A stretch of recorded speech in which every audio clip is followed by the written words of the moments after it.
જય શ્રી કૃષ્ણ. કેમ છો નાના વિયાવાળા? મજામાં ને?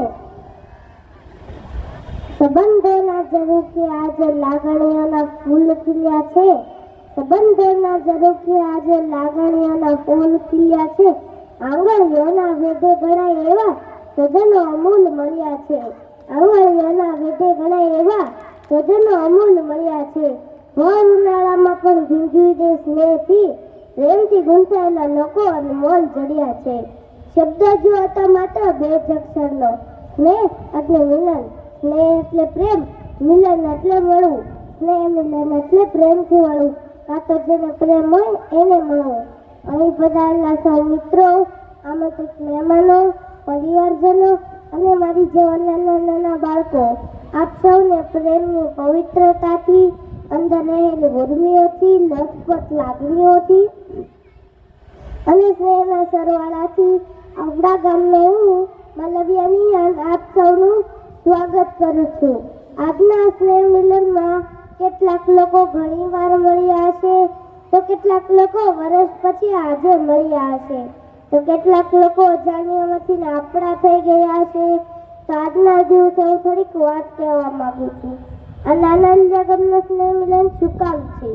કારણ કે નાના ગામ આપ સૌની જન્મભૂમિ છે.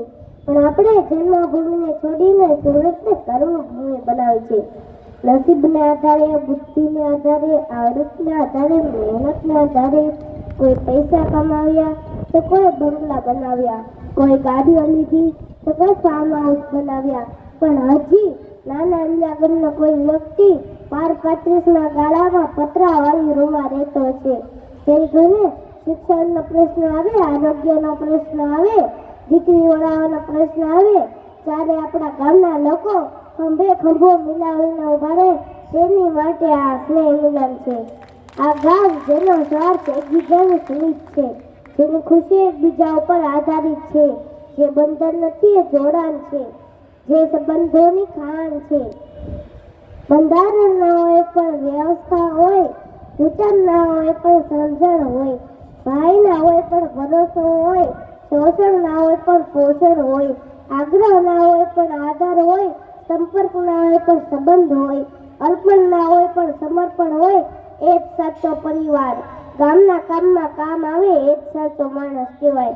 ગામમાં વૃક્ષો વાવો, ગામને સ્વસ્થ રાખો, ગામની શાળાને સશક્ત બનાવો, ગામમાં આરોગ્ય કેન્દ્ર રાખો, ગામના યુવાનો મજબૂત થયો કામ કરાવો, તો આજનો સ્નેહ મિલન કાર્યક્રમ સાર્થક થશે.